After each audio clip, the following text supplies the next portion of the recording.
Welcome to the Network Marketing Made Simple podcast. I am your host, Scott Aaron, and each and every week I'm going to come to you with short, simple, and powerful tactics of how you can grow your network marketing business, brand, bank account, and impact on those around you. And just remember, network marketing is not easy, but it can be made easy with simple steps to create the success that you truly deserve. Welcome to episode 140 of the Network Marketing Made Simple podcast. And if you are a new listener, then welcome. And if you are a returning listener, then welcome back. And as always, if you are a business coach, entrepreneur, or network marketer, new or seasoned to your profession, and still building your business through the primary resources of Instagram and Facebook, and you are not yet harnessing the leverage and the power and potential that LinkedIn could have on your business brand and bank account, then head over to my website, www.scottaaron.net, where you can fill out a form to schedule a free 15-minute call with me, where I can learn more about you, your business, and how we can potentially work together. So this is going to be one of those episodes where there's no possible way that you're not going to walk away with something tangible to implement into your business, because the amazing human that I have for you guys today is a dear, dear friend of mine. I have been blessed with the opportunity to speak at her event later in the next 7 months in October. And we're going to talk about that. But she's a business owner. She is a startup mentor, an all-around incredible, incredible human being, but also the owner, the creator, the big thinker behind the great Canadian woman. So Sarah Swain, welcome to today's episode.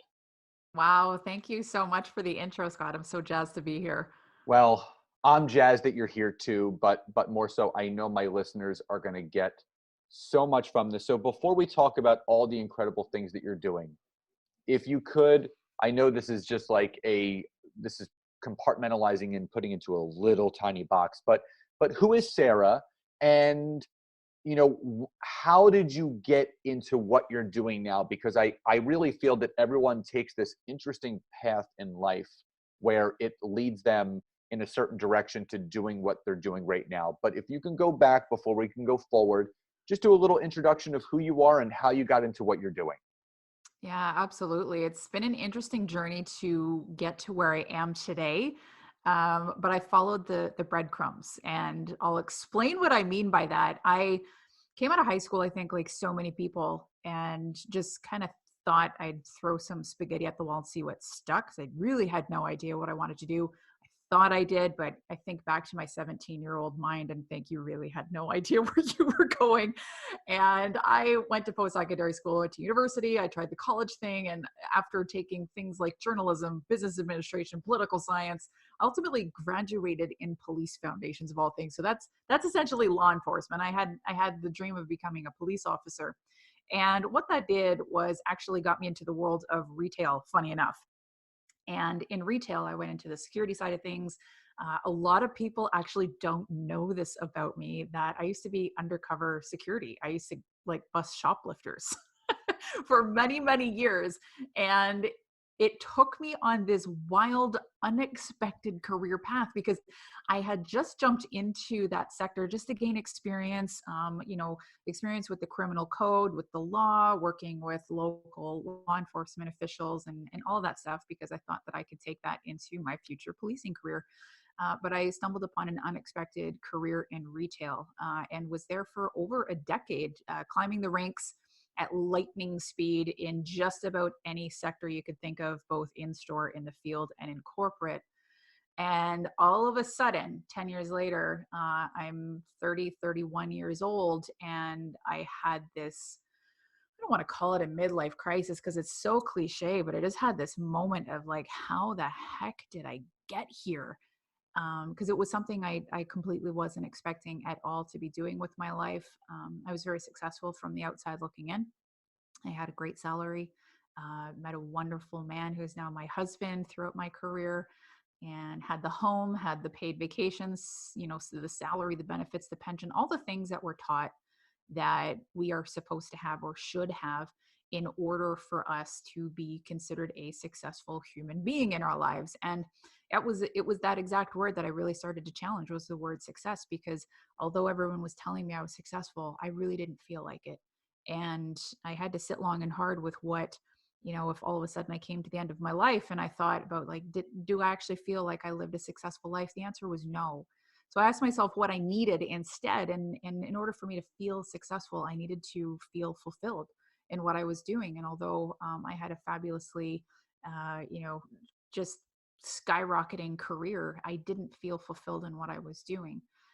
So I started following the breadcrumbs. I realized that I really loved a lot of aspects of my job. I loved the leadership side of things. I loved the training side of things.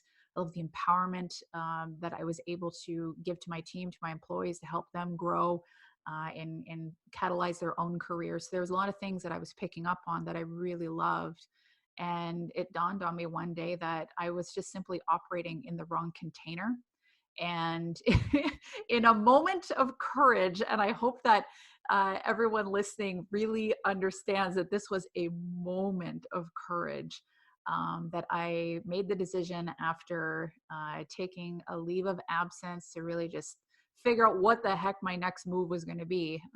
I decided to walk away from everything that I had built up in my career, including the gigantic salary that I was bringing in, into absolute blind faith that I could recreate my own definition of success and leadership and team building and empowerment and all of those things that I love from my career, just in a different way. And that's kind of how I got started doing what I'm doing today. And over the last 2 years, it's really blossomed into something really spectacular. It's a multifaceted business. The Great Canadian Woman Inc. It's events. It's my own podcast. It is so many beautiful things. It's a publishing sector, and I have now my own private practice where I help other men and women be able to do the same thing, and to have that courage to take action on what's really important to them and what makes them feel fulfilled in life.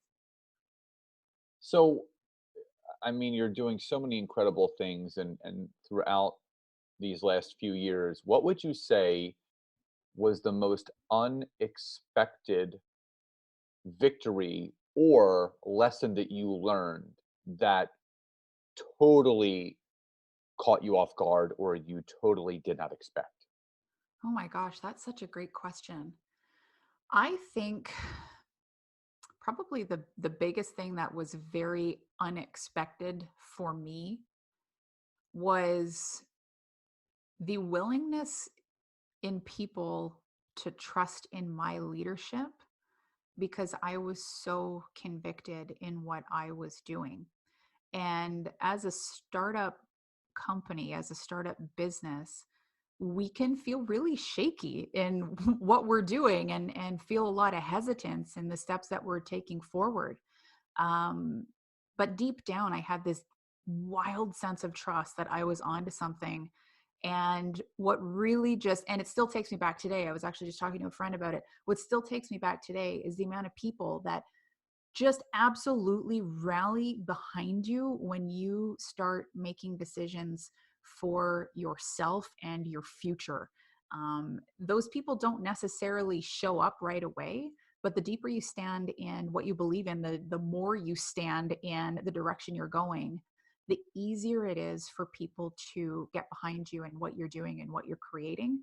And that really is the fuel to everything that I do, is recognizing that people really buy into the level of trust that I have for what I'm doing and creating.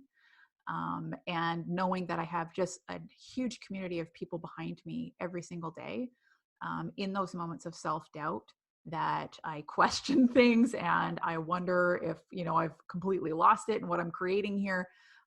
It's knowing that I have so many people behind me trusting in me simply because I'm trusting in myself. That has been the most beautiful gift.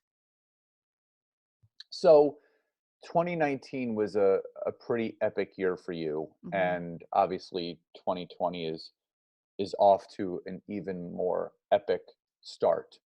So going back to 2019, what would you say was the biggest victory that you had last year with everything that you were doing? And you did so much. You had your first event, you had your multifaceted mastermind, you're doing all these amazing coaching programs. But if you had to put your thumb on one thing that you really took away where you were like, holy shit, that was amazing. What would you say that one thing was? Another great question. I would have to say that it was something that actually didn't feel like a victory at the time when I was moving through it. It was something that showed itself as a gift much, much later. And it was the choice to actually walk away from one publishing house and move to another publishing house when we were in pretty much near the final stages of creating a collaborative Great Canadian Woman book full of just really incredible, inspiring Canadian women sharing their stories of strength and courage. And what I actually had to do was make a really tough call on partnering with a publishing house that I felt was really aligned with our values and what we felt was important. And we felt really good about carrying these really sacred stories within. And it did not feel like a gift at the time. It was incredibly tumultuous. It was probably the most stressful thing I've endured in 2019 was basically taking a stand against something that I didn't feel was right and fully knowing that I could walk away and potentially have no one come with me. So to be able to do that, and again, going back to the fact that, people really just fell into a deep sense of trust that I was operating out of pure alignment and more trust in what we were creating here. It was something that ended up birthing into something more powerful than what we had even started to begin with. And all of these women, there was ended up being a total of 14 of us in the end that ended up creating this incredible masterpiece of just a collection of really awesome stories. It took several months for that to really land with me, that the adversity that we had to go through in order to get that book to actually become a tangible thing that people could hold in their hands, didn't really hit me until we were all together in the same room at the Great Canadian Woman Summit. And to me, it was just further testament to the power of really trusting your gut, trusting my own intuition and what I felt was right for the business, what I felt was right for my community, even though it was going to cause a lot of upset and adversity. It was something that I believe needed to be done. And yeah, it did not feel pretty at the time, but definitely in hindsight, it was absolutely the right decision to make. It was not an expected thing. It was a total curveball in 2019, where all of a sudden I had to figure out how to get this book published. But it was absolutely a gift in disguise that has continued to unfold in a countless number of ways. And I think that's the beautiful thing about life, because sometimes the most unexpected things Hmm. end up being the most amazing things. And I Yeah. completely get that. I think there was some things last year that happened to me that were completely unexpected. But as we talk about, things absolutely happen on purpose, for a larger purpose. And I think that's something to really hold on to. So obviously you and I are both business coaches, we're both Hmm. strategists, we're both big thinkers, and you see a lot of coaches popping up all over now, people that are Hmm. selling this course and selling that course, which I think is great, because there needs to be resources for people to dig into. Investing into oneself is so important, and that's something that you and I strongly believe in, because we Hmm. do invest in ourselves. We invest in coaches ourselves, and we invest in masterminds ourselves. What would your message to be to that network marketer, that entrepreneur, that business coach that is listening to this, that is having some sort of money blockage, where they're waiting for a certain amount of money to be coming in to then be able to create the perfect time to invest in going to an event like you have, or a coaching program like we have, or a mastermind like you have? Hmm. What would your simple message be to that person that is in that place and space.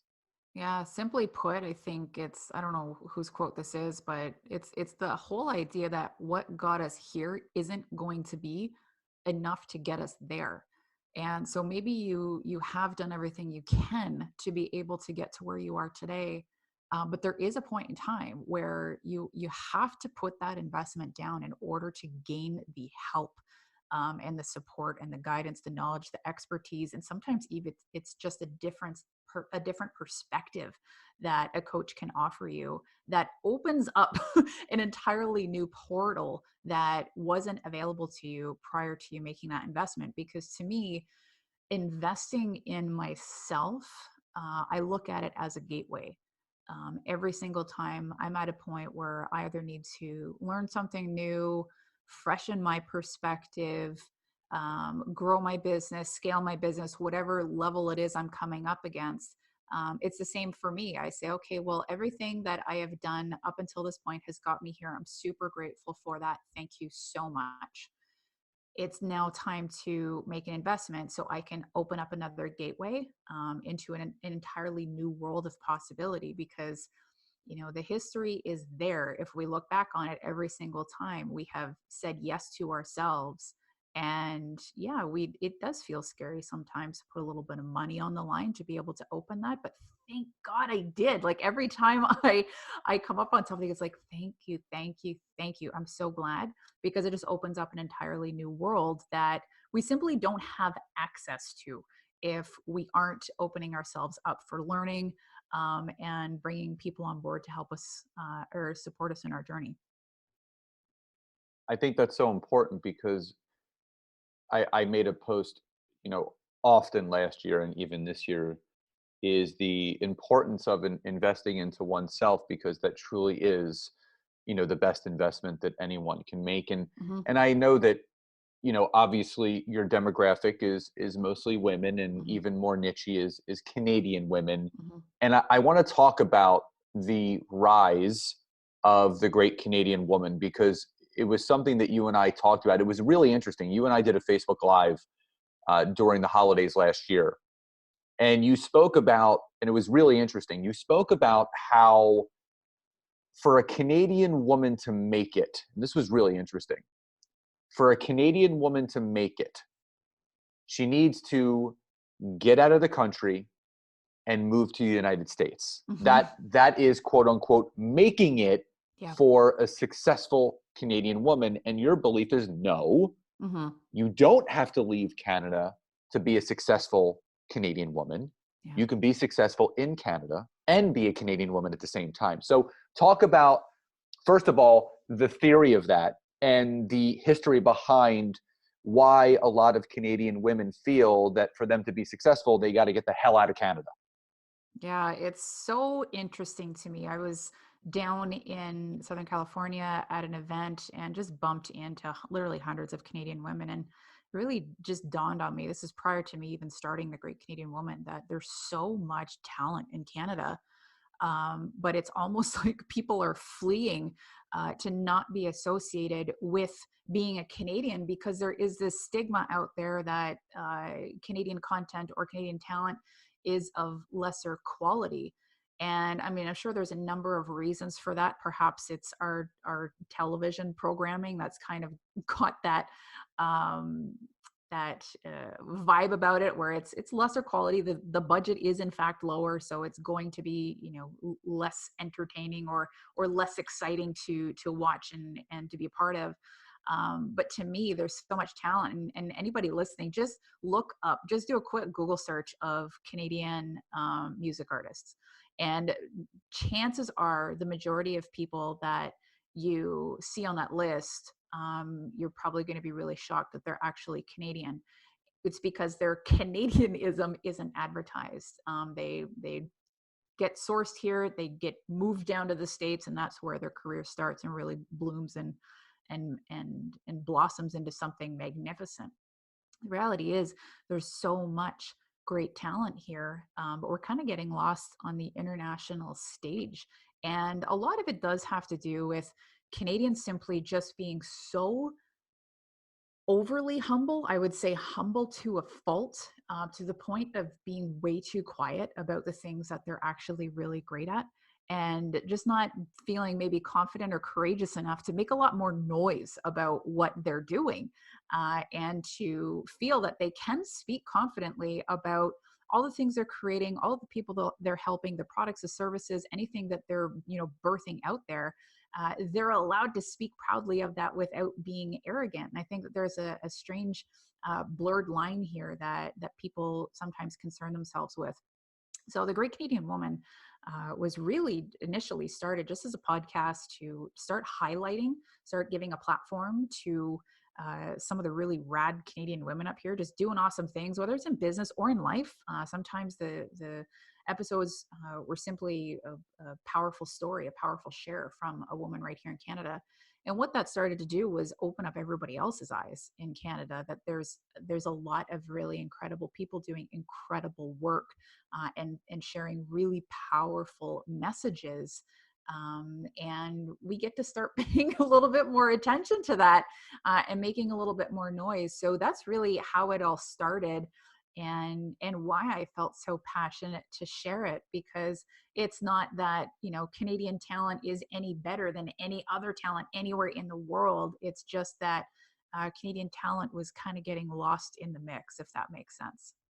Oh, it totally does. So whether you're a Canadian woman or not, Canadian man or not, just a woman or a man, what's been your big message? Not just when you started the Great Canadian Woman last year, but moving into 2020, we're in the first quarter of this year. Everyone is completely fired up and Mhm. motivated to make this year the best year. And obviously we say that every year, and some people make it happen and some people don't. And it's not any fault of theirs. It's just Mhm. sometimes they're not taking the right action. Yeah. So, what's the simple message that you have for people in creating and living the best life that they truly do deserve?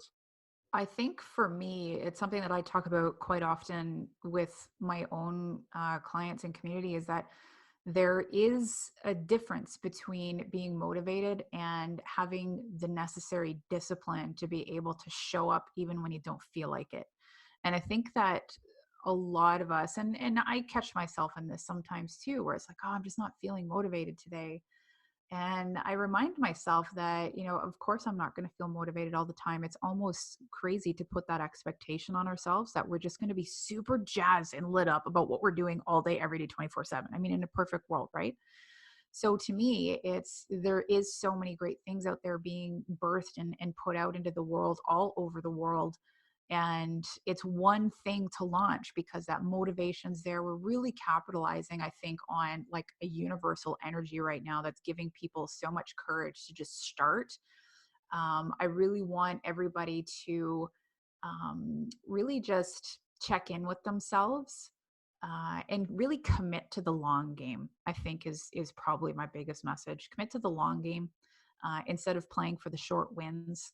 The short wins can often come with a lot of downtime and a lot of disappointment, and I've seen that bleed into a lot of fear-based emotions in a lot of people, anxiety, depression, questioning everything. And it doesn't need to be that way. If we commit to the long game, and we drop the expectations and we drop the attachment of how we think everything's going to end up, and just be completely open to the entire process and so committed to seeing it through, and really exercising the discipline day in, day out to keep showing up even when we don't feel motivated. I think that's when the biggest gifts, and biggest rewards come to people, is when we can take it from that approach instead. I think patience is a virtue, and you hear that quote all the time. And we live in such an instant gratification world Yes. where everybody, they want everything right now. They Yes. want it to happen right now. I'm going to do this one thing, and $1,000,000,000,000 is going to show up in my bank account tomorrow.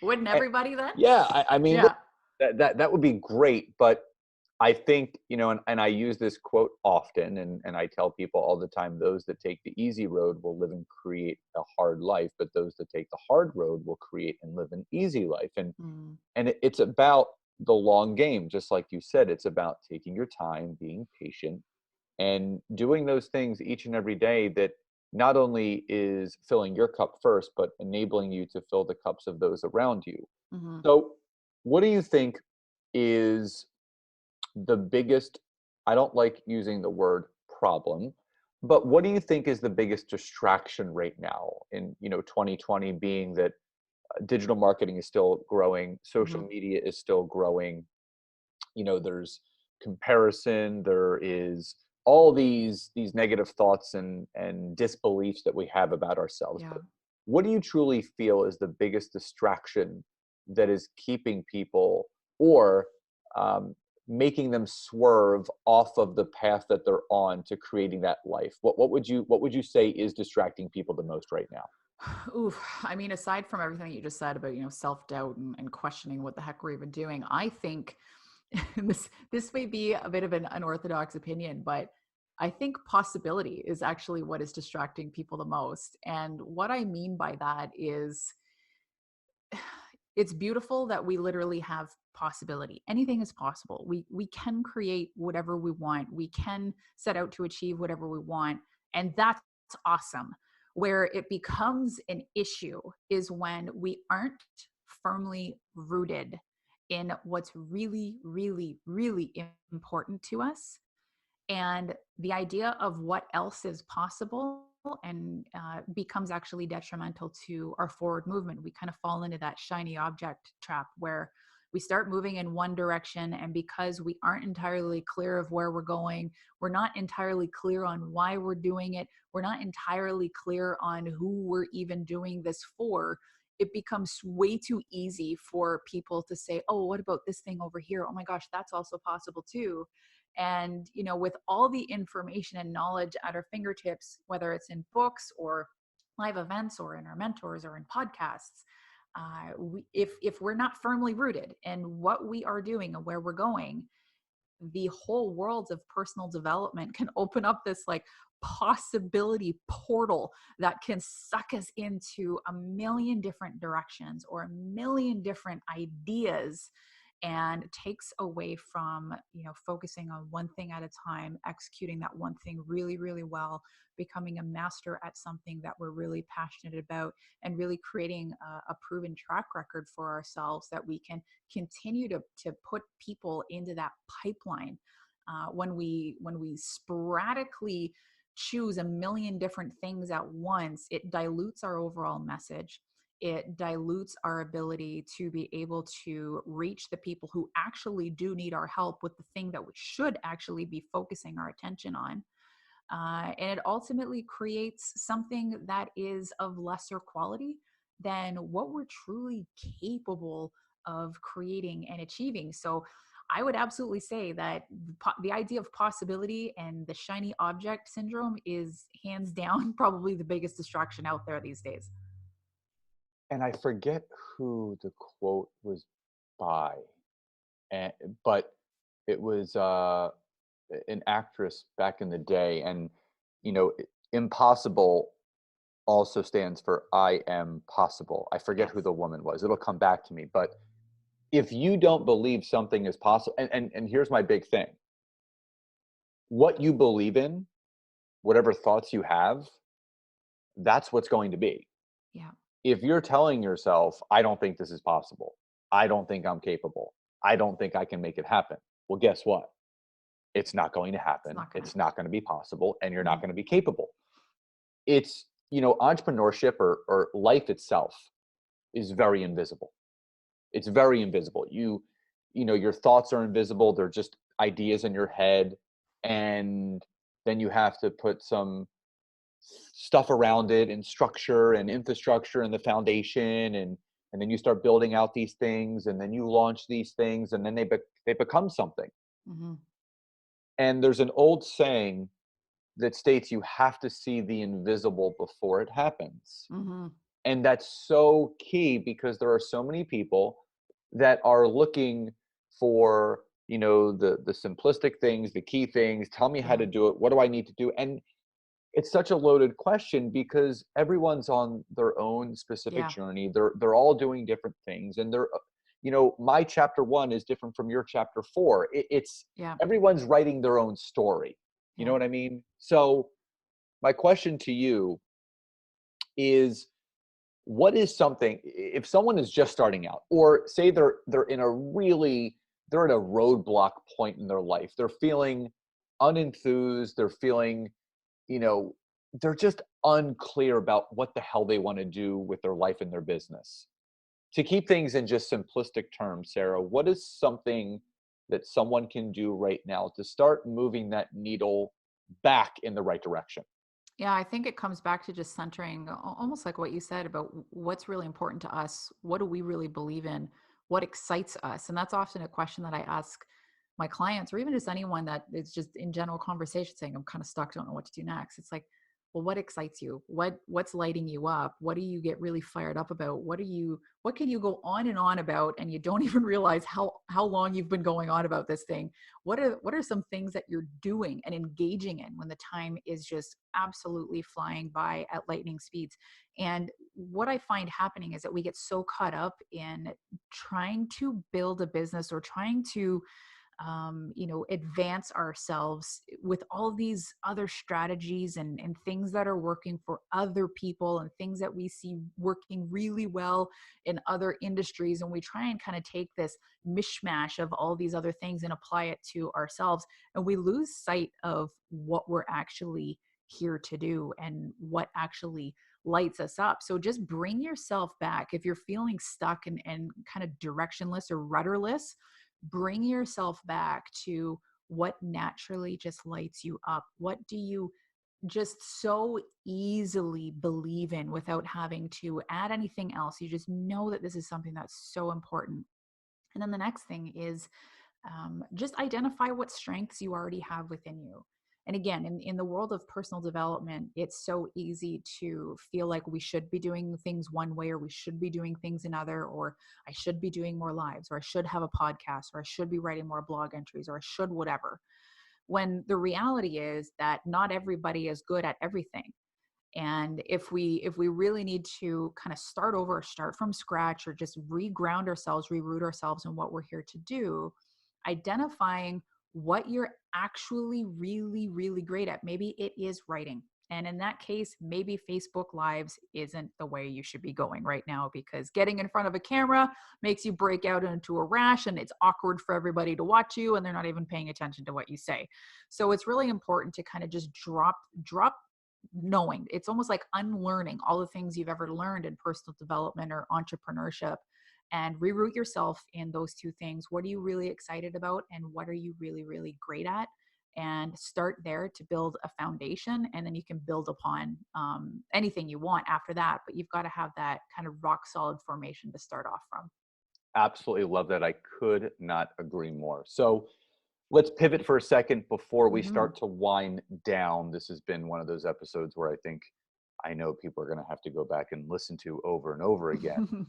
So let's talk about the event coming up in Mhm. October. You know, it's 7 months away, but you and I both know like 7 months is literally like 7 days. It's going to be here Be before we know it. fast. So let's talk about, this is now the second year the Great Yes. Canadian Woman is putting on her event. So let's talk about, obviously, the first event, what was taken away, what was the idea behind it, and what people can expect in, obviously, the second annual Great Canadian Woman Summit.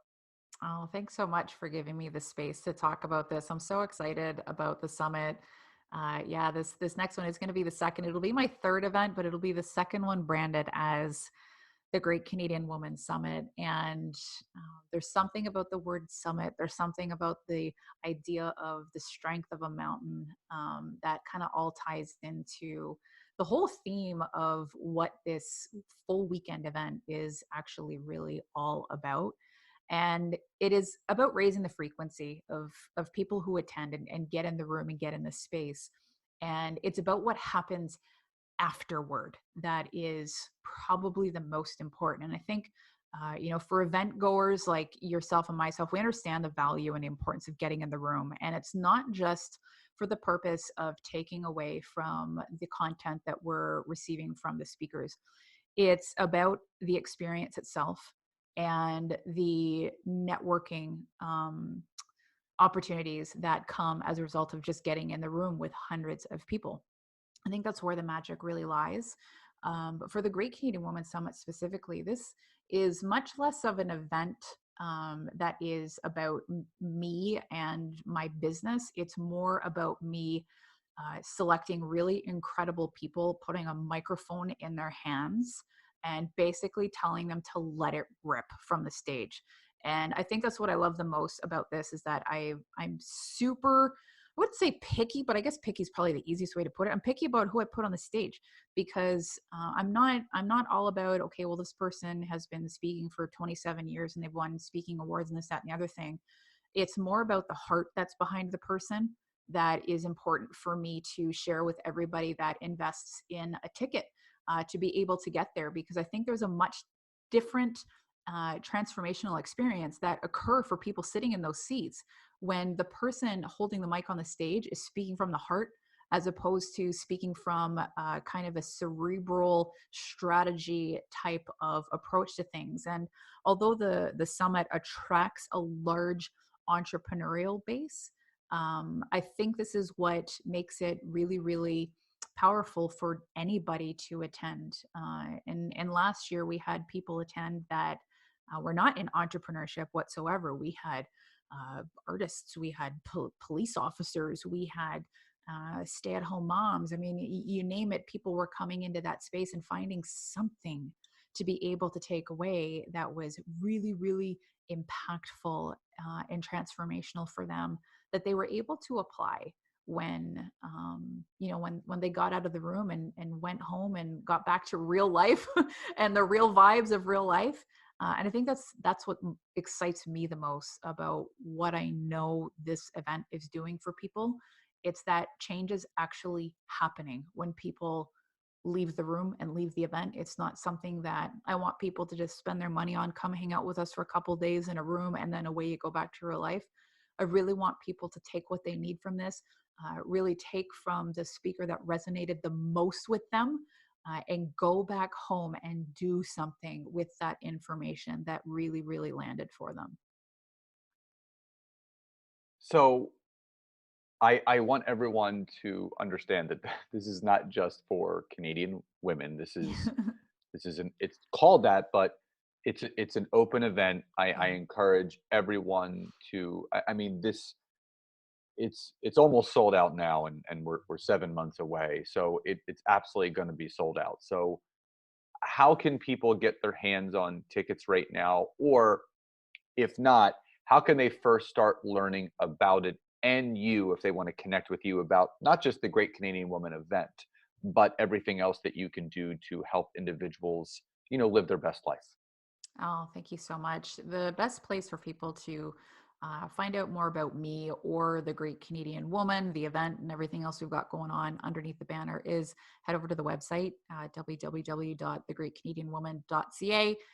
Tons of information there. And if people are really jazzed at the idea of coming. Yes, it is open internationally. We do have Americans who have purchased tickets already and are coming up across the border, which I'm so thrilled about.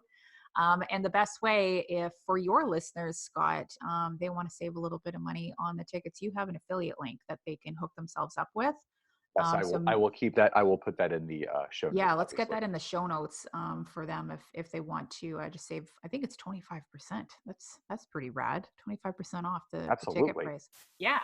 So definitely check out the show notes for that. But just to learn more about everything we've got going on and to see the entire speaker panel, which obviously Scott is a part of, you can find out all that information on the website at /summit. Love it. So, guys, all this information will be provided in the show notes, and I would love to see my following there. It's again, I'm always blessed and honored to speak in front of new people. But as much as I would love to have you guys all there to see me, there are going to be so many incredible and amazing human beings here.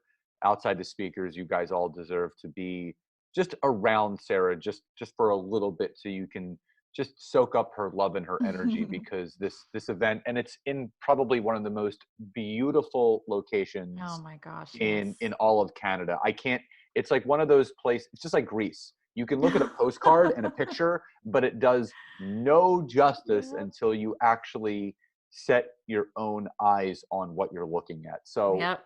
I, There's a I reason why we're in the mountains. exactly. I highly encourage people to go. So obviously all that information will be in the show notes. And before we sign off, Sarah, what does success truly mean to you?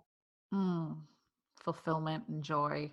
I mean, if I could really say at the end of my life, if I nailed those two things, if I spent my time doing things that made me feel really, really great, um, then I definitely dying as a successful person. So big paradigm shift for me in that word over the last couple of years, but it's changed the game for everything. I love that. Sarah, thank you so much for spending this time with me and my audience. I know they're going to get so much from it. So, if you could drop your social media handles, obviously, I would love people to connect with you on Instagram and Facebook and LinkedIn. So, how can people connect with you on social? The best place is at The Great Canadian Woman on both Facebook and Instagram. And you can find me at Sarah Swain on LinkedIn. Awesome. So, Sarah, thank you again so much. So much love and gratitude for you and spending the time that you did with me and my audience today. Thank you again. Thank you, Scott. It's been a pleasure. Absolutely. So, guys, I hope you enjoyed today's episode. Connect with Sarah, find out about this event, and you definitely want to be there. I hope you enjoy the rest of your days, and I'll talk to you next time. Bye bye, everybody.